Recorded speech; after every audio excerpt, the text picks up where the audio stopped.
everyone. My name is Fatima, and I'll be presenting this beginner's guide to career progression in tech.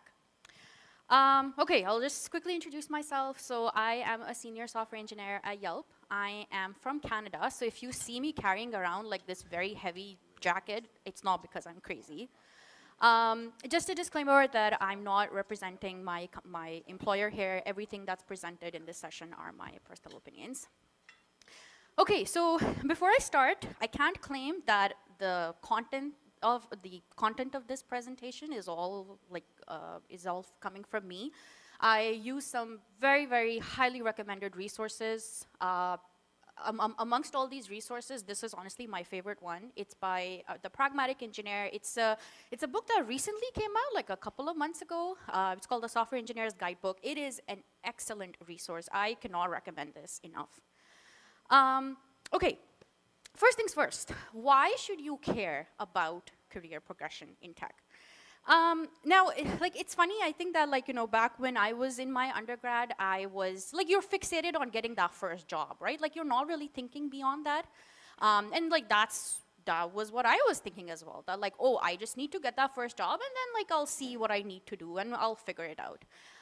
So there's good news and bad news. The bad news is that until you get to a specific level called the terminal level, which we're going to talk about, you sort of need to get promoted. If you're not, it could mean that you're not performing up to expectations.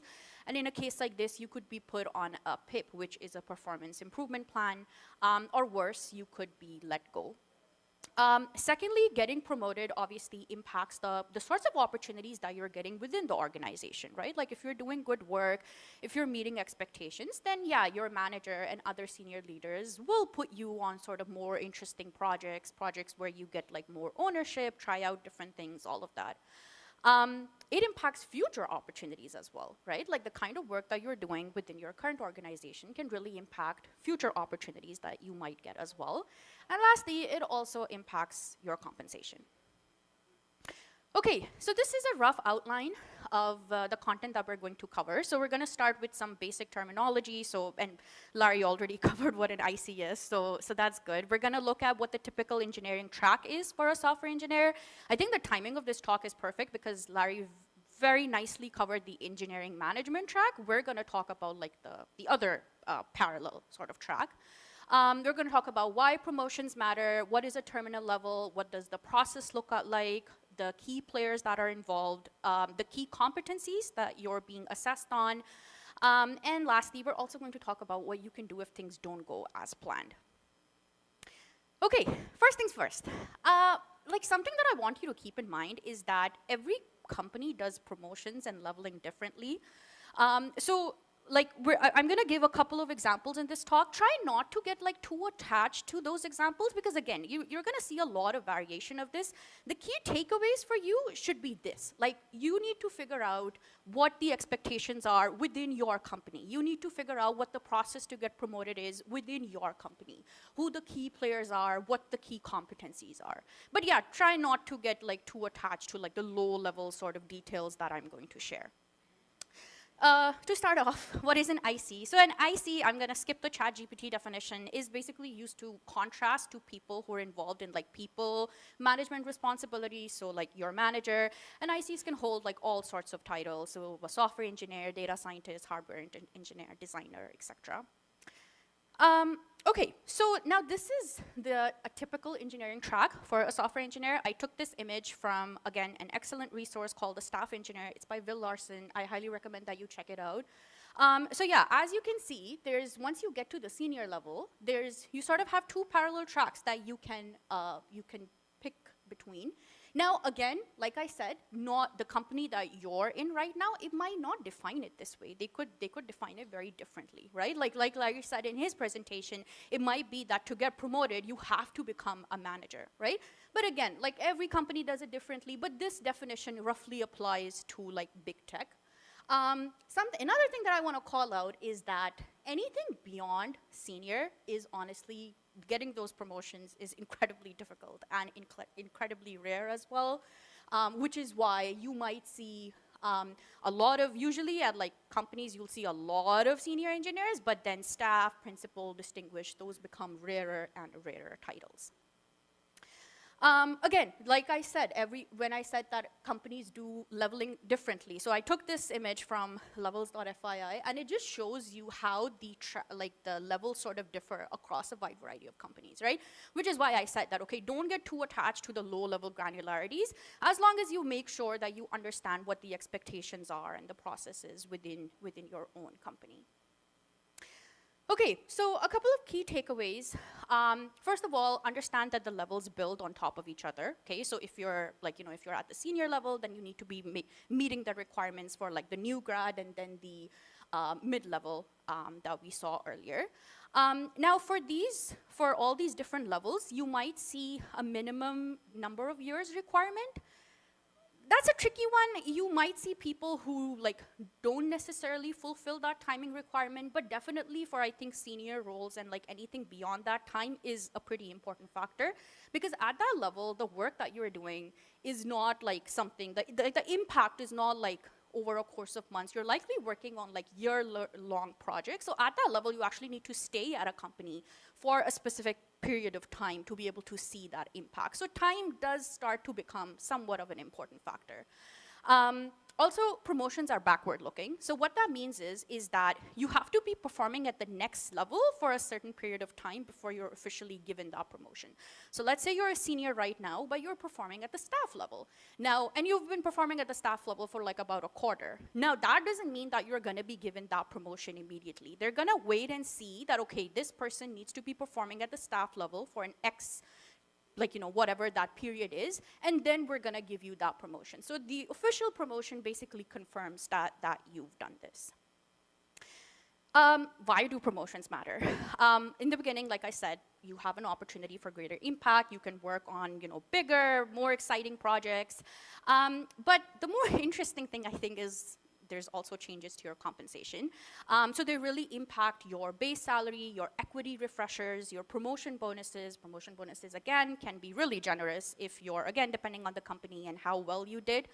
Now, the key thing to understand is that a promotion moves your compensation to the bottom of the next band. So usually at companies, let's say you have a bunch of seniors working, there's a range of like salaries that are allotted for like the senior engineering role at your company. So when you get promoted, because of your promotion, your compensation moves to the bottom of the next band. So you might be getting the minimum that staff engineer is being paid. And interestingly enough, a top performer, like a top performing employee at a lower level could actually be making more than an average employee at the next level. And that's mostly because of like the equity refreshers that you get and the bonuses that they have for top performers.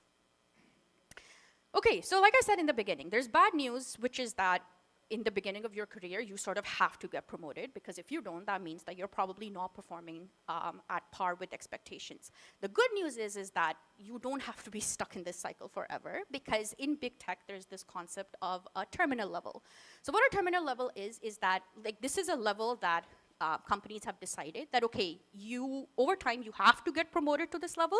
However, once you're here, you can just keep performing at that level. You don't need to go to the next one. Within big tech, it's usually the senior level. So once you get to senior, you can sort of chill in the sense that you have to keep performing at that level, but you're not no one's gonna be breathing down your neck that, okay, why aren't you getting to staff? So at this level, engineers are fully autonomous.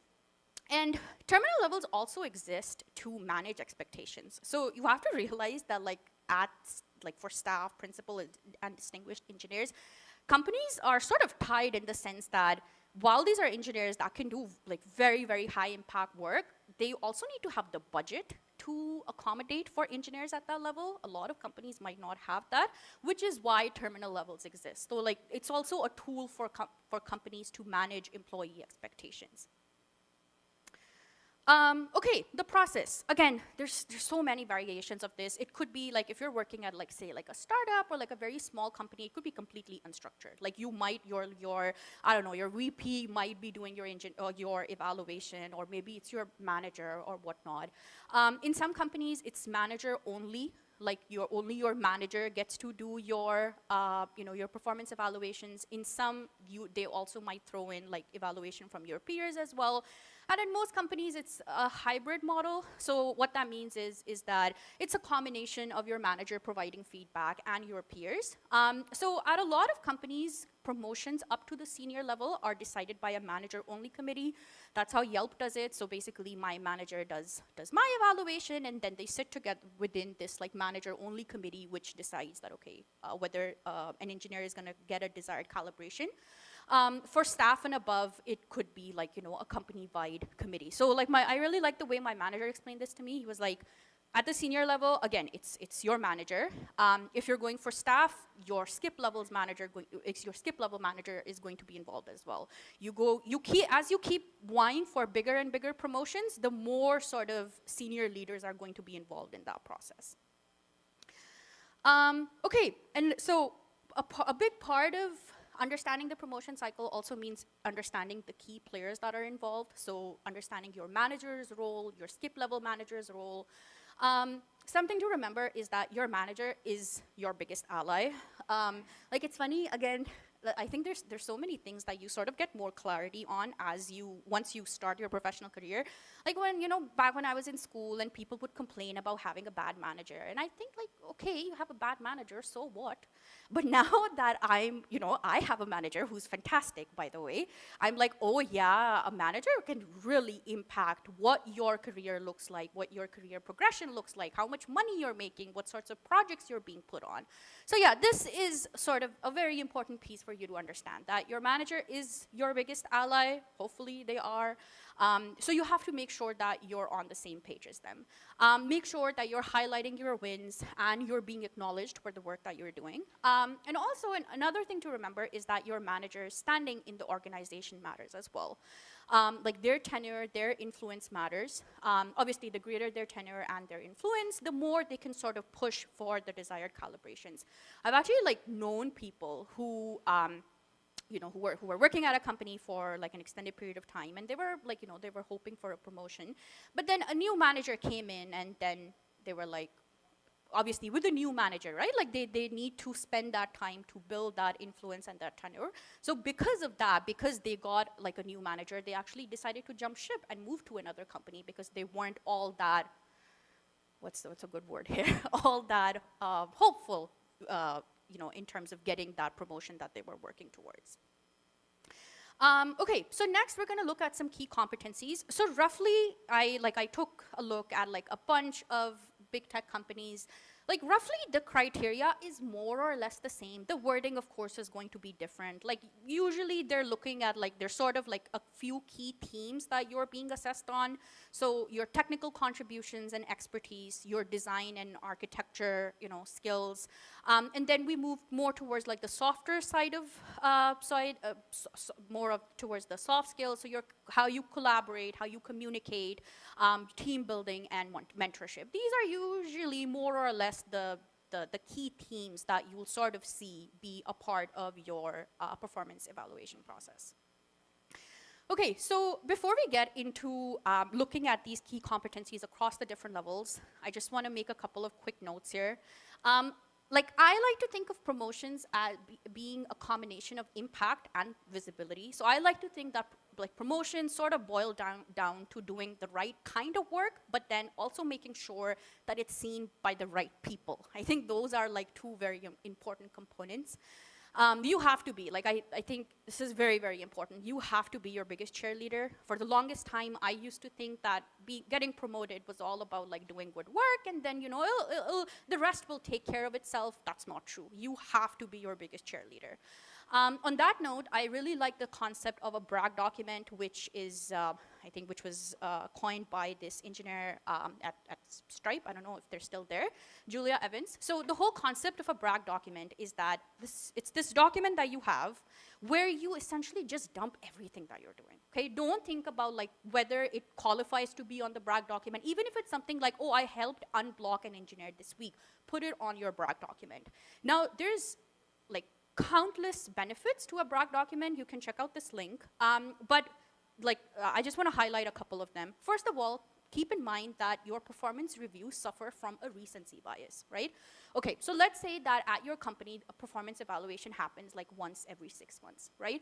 Now, every 6 months, you sit down and you start thinking about what you did in like January. Let's say one is happening in June, you have to think back to what you did in January. That's hard, right? Like usually especially in the beginning of my career, whenever it was time for for my performance evaluation, I'd sit down, I'd start going through all the pull requests that I'd created, and it's just not fun. It's not fun. It's not an efficient way of going about it. And then secondly, there's so many things that you might have done that obviously a pull request might not reflect, right? Like again, like I said, if you unblocked another engineer, there's no way for you to remember that other than if it was in your brag document. So yeah, so keep in mind that performance evaluations suffer from a recency bias. It's very, very natural for both you and your manager to only think back to the most recent wins that you had or the most recent things that you did, right? So this is where a brag document really helps you out. And secondly, which also happens to be a major concern for a lot of people, it also helps you deal with manager transitions, right? Let's say you have a performance evaluation coming up in 3 months and all of a sudden you get a new manager. Obviously, within 3 months, you might be like, oh, like, how do I let them know all the work that I'd done earlier, right? So again, this is a great place where your brag document could come handy.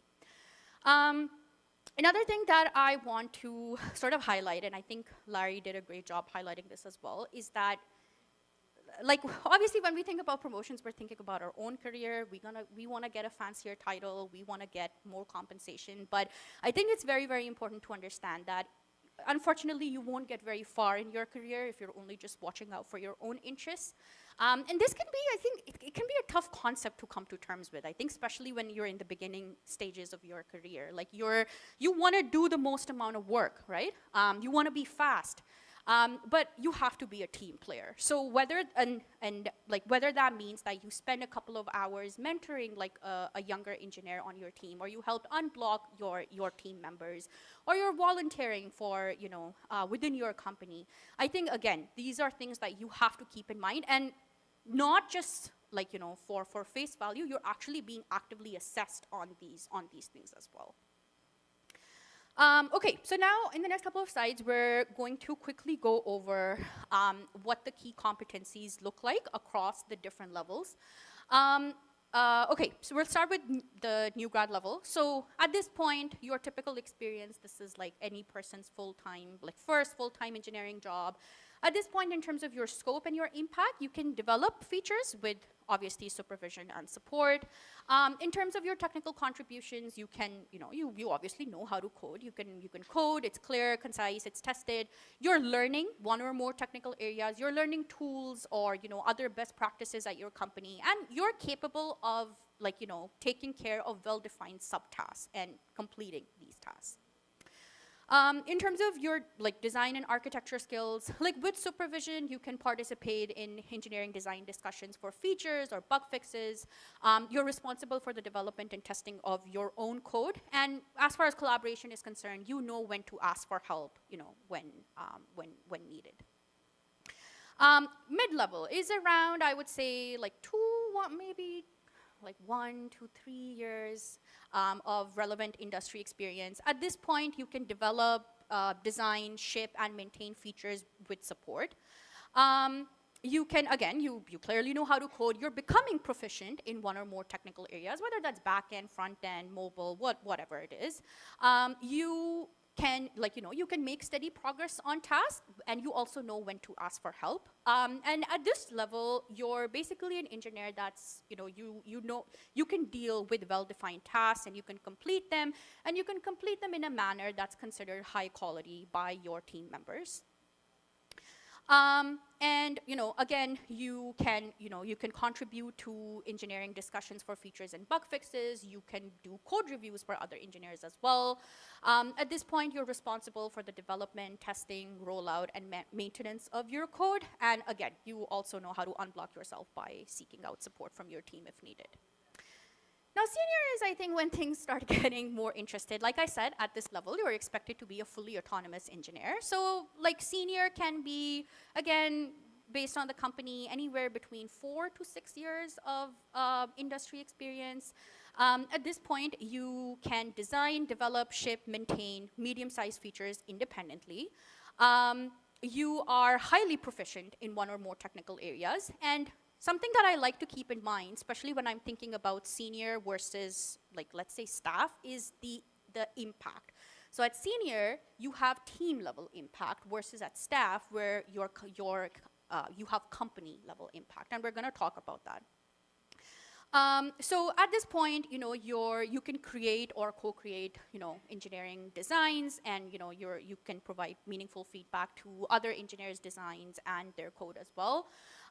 So yeah, at this point now you start, because we talked about full autonomy, right? This is where you sort of start seeing the complete software development cycle as well. So you're part of the planning, the risk management, design, development, testing things out, rolling them out, and whatever maintenance work is required. And additionally, you're also responsible for improving the health and quality of the work that you're doing. You collaborate within your own team, but also with adjacent teams. And in terms of team building, you assist and you mentor other engineers on an individual basis. So if you contrast this to staff, again, the typical experience might vary, but usually we're talking about 8 or more years of relevant experience. At this point, you're leading medium to large features. And like I said, it's about company level impact now, right? So at the senior level, you might be working on projects which are very specific to your team, but once you move to the staff level, you might be collaborating across a wide variety of teams. So again, it's that impact that you have to distinguish between. Again, you make very impactful technical contributions. You have company-wide impact. You're now an expert in one or more technical areas, and you also analyze and help unblock your team in terms of any technical obstacles. You're now leading engineering discussions. You're getting feedback, you're building consensus, you're providing meaningful feedback to your team and other engineers as well, and you're resolving open questions when it comes to design or their code. Again, in terms of ownership, you're responsible for the successful delivery of your projects, and again, we're talking end-to-end, and now you're now we're starting to think more long-term, right? So you're responsible for the long-term health and quality of your team's code base and systems.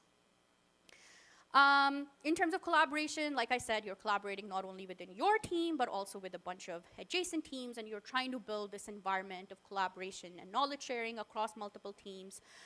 In terms of team building, again, mentorship is a big part of this. So you're trying to cultivate a culture of learning and growth within your team and other teams as well. Now, all of that might have been a bit dry.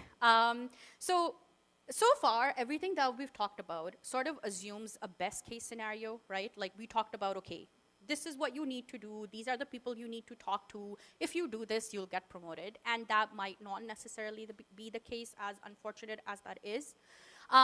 So I want to take some time to talk about what you can do if things don't work out your way.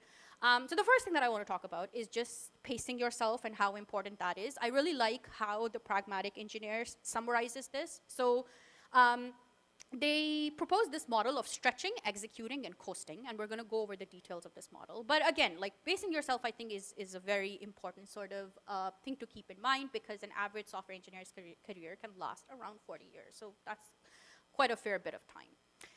So when you're stretching, you're basically doing things which sort of push you out of your comfort zone. So this might be you learning a new language or a new framework, or you joining a new company, right? This is really where you're sort of being pushed out of your comfort zone. When you're executing, this is sort of your normal way of working. So this is where, again, you're sort of within your comfort zone. You know what to do here. So let's say you're building something where, and you're already familiar with the tech stack. And then lastly, coasting, which is when you take a temporary short breather. Now, this is not like a break, so this doesn't mean that you're just going on vacation. It's just that you're taking like this short breather after, let's say, like a particularly tough project. Let's say you rolled out this project and it was very, very intense work for a couple of months. But now you just want to take a little step back for a little time. So this is exactly what coasting means. So in this time, you could catch up on some like pending documentation, or maybe there were some design discussions that needed your feedback and you'd been putting it off. So what the pragmatic engineer recommends is that your career, ideally, just to ensure the longevity, should be a good mix of stretching, executing, and a little coasting once in a while. And I really like that model. I think that is something what most of us do as well, but maybe we just hadn't thought of it in those terms. Okay, so like I said, what to do in case things don't go as planned. So first things first, I think it's important to be realistic. Like I think it's important to look at the statistics as far as promotions are concerned. So at most of big tech, about 30 to 40% of promotion cases for senior levels are rejected. That's quite a big number. So again, I think it's good to be aware of what the stats are, especially within your own company. Now, for a lot of people, if they're unable to get promoted within their company, they might think that, oh, maybe I can jump ship, right? Now, there's pros and cons to that approach as well. First of all, there's definitely more risk with changing jobs with greater seniority, okay? So it could be a red flag if you're jumping ship too often, especially once, like, if you're talking senior, and anything beyond that. If you're, like, I've read, like, from a couple of engineers that I follow on LinkedIn that I think 2 to 3 years minimum at those levels, you should ideally be staying at a given company. Anything less than that could be a red flag. And then, like I said in the beginning, that tenure is a very important factor as far as these roles are concerned, right? Like, you're going to be working on projects that span years, so obviously you need to stay for a certain period of time just to see the impact of your work. In more senior roles, you also need time to build a relationship with your coworkers, right? Building trust with stakeholders, and just to understand the ins and outs of the organization, who's involved, what the decision-making process looks like. Like, think back to when you started in your new roles. Like, in the beginning, 6 months is like, it's a pretty standard sort of period where you're just sort of easing into your role and just getting comfortable, knowing what the project is that you're going to be working on and all of that. So again, time is an important factor in all of these things. Now, switching jobs is usually an either-or situation in the sense that you can either get a fancier title or you can get more compensation, but you might not necessarily get both. And there's reasons for that. One, I told you that the leveling is not consistent across companies, right? So you might be a staff at your current company, but let's say you jump ship, they might only be willing to give you like a senior level position, right? So that's one thing. Secondly, interview performance can be a big reason for down leveling as well, which is why it's so important for you to perform well in your interviews. Like, how well you perform in your interviews can really impact, again, the title that you're being given and the compensation that comes your way. And yeah, like I said, the titles and expectations are not consistent across companies. Okay, so again, according to the pragmatic engineer, so like something to keep in mind, sometimes your performance evaluations might go amazing, sometimes they might just be average. So it's important to remember that performance evaluations are just a snapshot of a point in time, right? They're not like, it's not a permanent reflection of you, right? So it's always something that you can recover from. As a rule of thumb, around 20% of people get above average reviews. Oh no, I got that wrong. That's below average. 60 to 70 get average ones, and then 10 to 15 get above average ones. So again, like, you have to keep those statistics in mind. And also, please don't be too dependent on the outcome. A lot of people, this is this is sort of a trap that a lot of people fall into, is that they think that, oh, I think I'm doing amazing. I think I had a great quarter. I think I'm gonna get, I think I'm gonna get promoted. So because I'm a top performer, I know just how much my performance bonus might be. So, you might start planning your vacation. Don't do that, right? Again, you never know. There's so many factors that are involved as far as promotions are concerned, that I just don't think it's wise to be too fixated on the outcome. Lastly, I just want to quickly talk about some biases that you might come across as far as your performance evaluations are concerned. We already talked about recency bias, which is when you and your manager tend to only think about things that you've done very recently. There's a strictness or leniency bias. Your manager might be very strict, or they could be very lenient. There's a halo bias, which is for people who saved a project, right? So you might get perceived positively just because you sort of swooped in and you saved a project that needed help. There's a similarity bias, which is when if your manager might perceive people who are similar to them as sort of more positively. And then there's a central tendency bias as well, which is when your manager will sort of rate everyone similarly because it feels more fairer than to differentiate. Again, these are things that I just wanted to call out because at the end of the day, a big part of promotions is just the fact that we're all humans, right? So yeah, these biases are definitely very real, and these should be things that you're aware of. Like I said, I use a lot of resources for this content. Please check these out. These are all, I highly, highly recommend all of these resources. 2 of these are books, and then for the when I was trying to understand the competencies across different companies, just search it up, and there's tons of content available. But yeah, that is the end of my presentation. I think we have plenty of time for Q&A. But yeah, thank you so much for attending.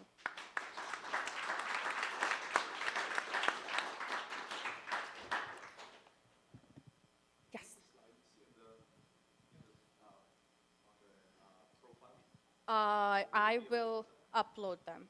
You can if you can reach out to me, I can share the link with you. Does anybody have any questions?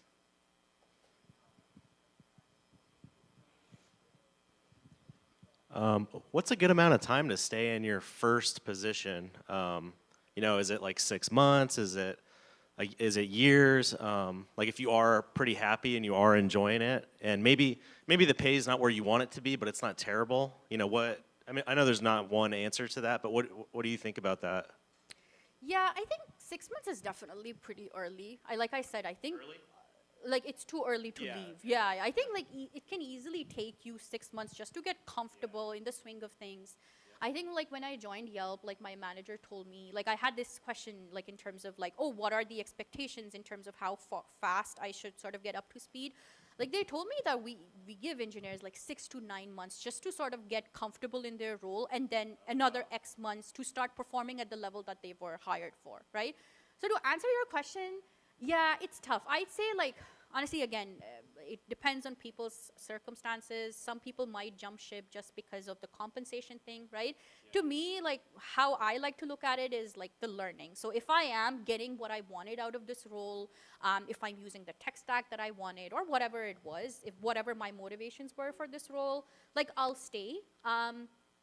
I think for me in my previous role, I was starting to get very complacent in it, which is when I decided to leave. And at that point, I'd worked for them for 2 years. So I think the answer differs, but I think eventually it boils down to what's important to you. Is your growth as an engineer important right now, or is the compensation part more important? There's no right or wrong answer. It's just what your priority is.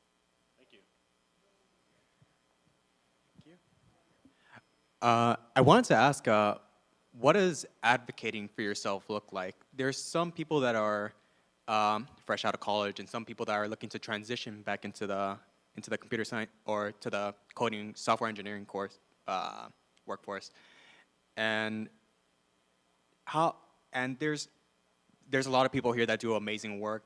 Whether they make a new machine learning thingy or another open source thingamabob. And it just looks amazing. And when I think about it, with the web development, you can just put up a website. It looks amazing.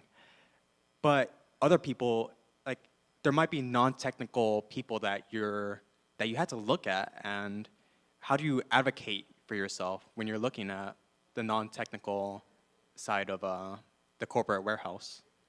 Are you talking, like, can you give me an example? I'm not sure I understand. Like, So- what do you mean when you say non-technical? So let's say people are looking at like LinkedIn jobs and they're just saying, classic cover letter, Yeah. resume, or there's that first example, and a second example maybe like you're in a job and there's like maybe a data engineer or software engineer or machine learning engineer, and you have a supervisor who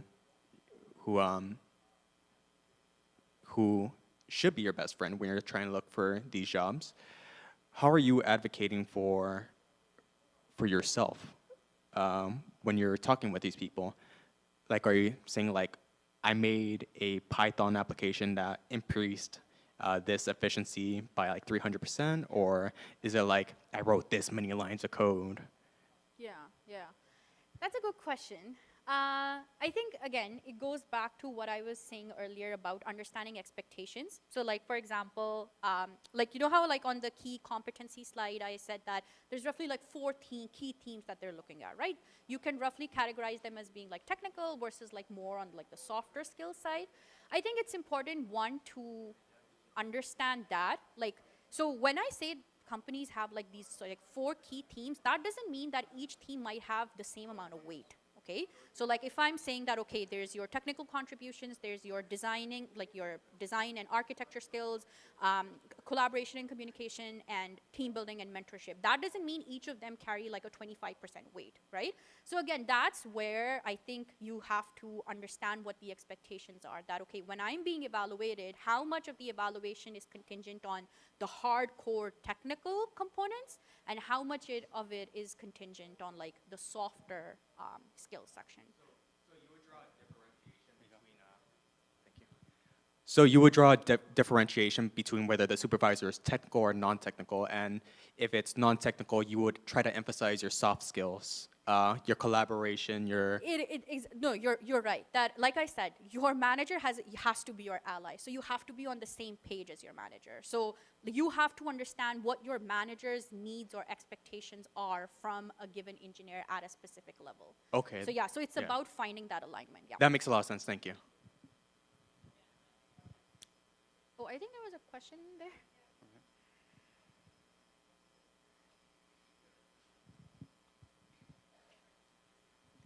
I also wanted to ask if you had any advice for right, I've like basically just started and I'm a new grad and it's been really great and I really like what I'm doing, but at some point I was thinking, there's so much out there. How do you decide if you want to switch specialties and, do something completely different from what you have more experience in? Have you ever done that? Or did you kind of start as a new grad and just keep on to the same path?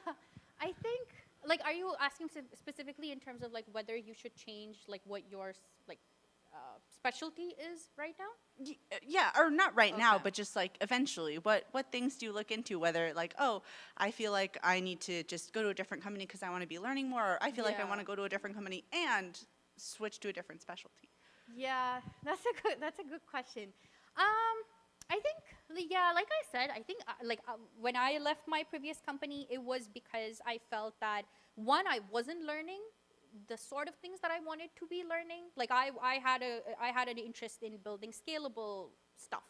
So I wasn't getting an opportunity to do that. Like the sort of web apps that I was working were being used for by less than a dozen people. So I was like, I can't learn too much about scalability here. So yeah, so that was one thing.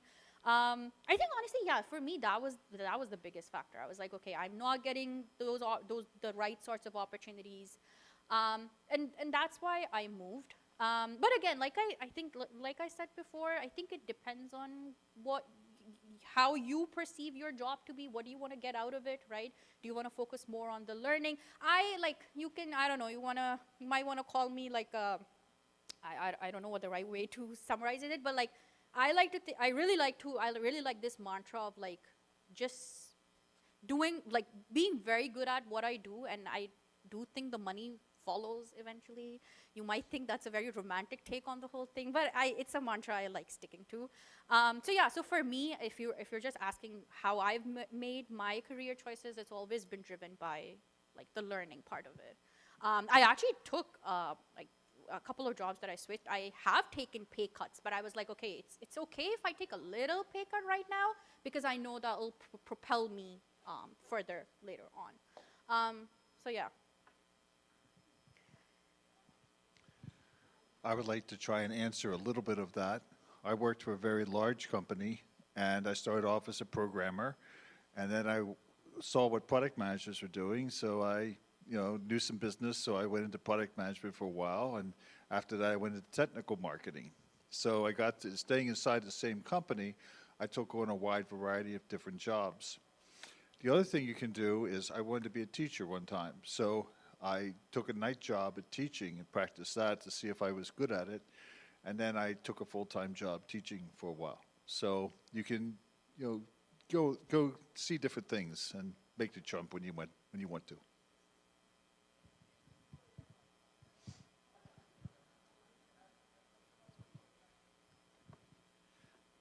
So I have a question about getting promoted to senior level if you haven't held that title before. So at all of my previous jobs, I don't think I've stayed for more than like 2.5 years.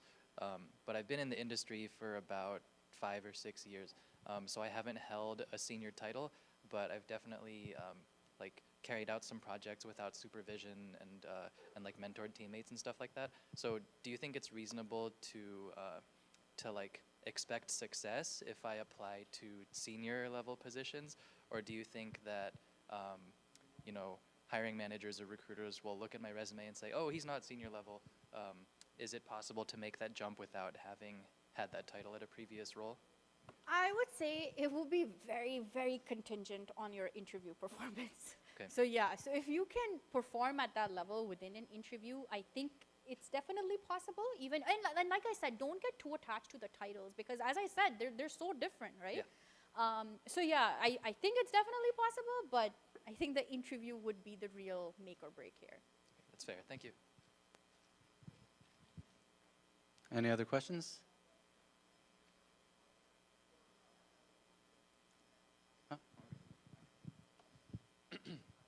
So when choosing specialties, is it possible to sort of spread oneself out too much, or is it good to just learn as many different things as you can?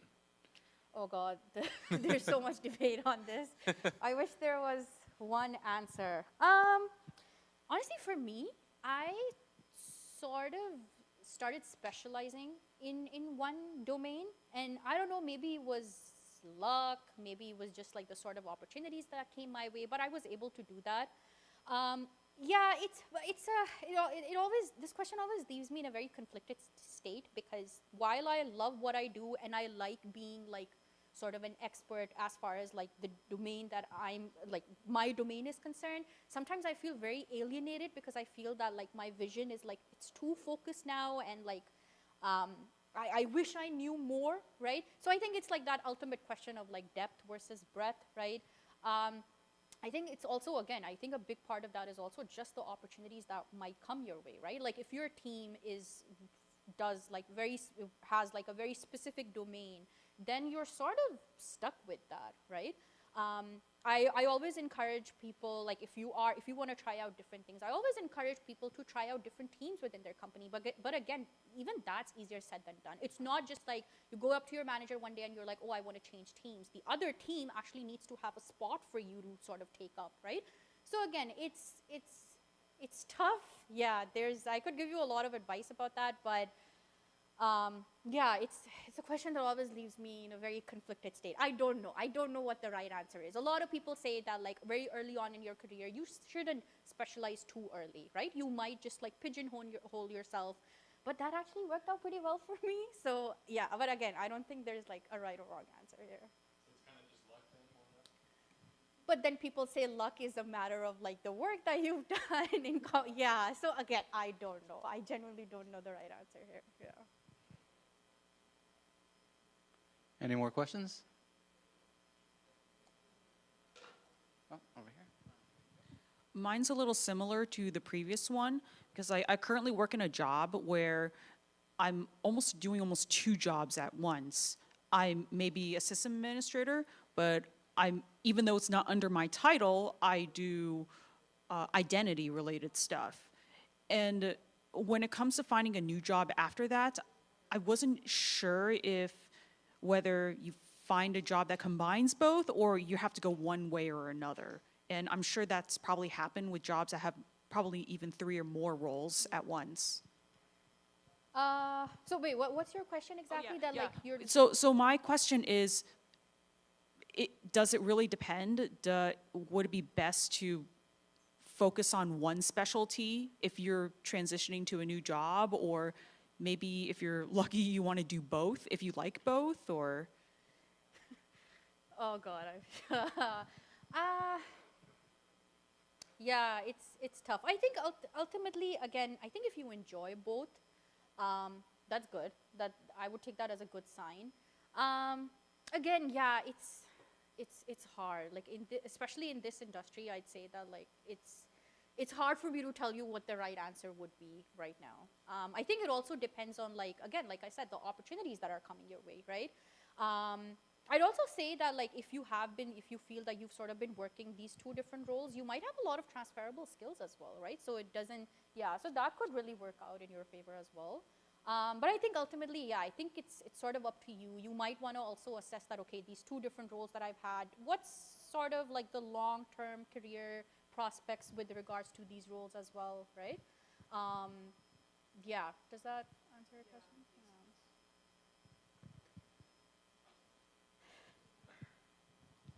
This is just coming from somebody who just does AV for a living.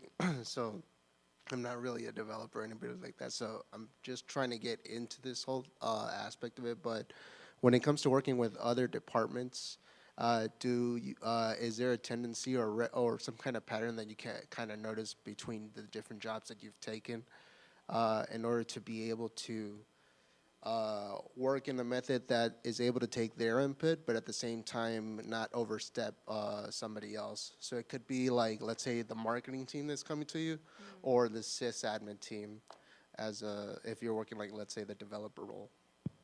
And your question is? Pretty much best way to work with other departments as far as your Yeah, like. that's actually a good question. And yeah, I have been doing that a lot in my current role. I think definitely one thing that I've learned is just sort of understanding the capacity that another team has, right? So a lot of like, for example, the stakeholder teams that I work with, sometimes we might want them to do a certain thing, right?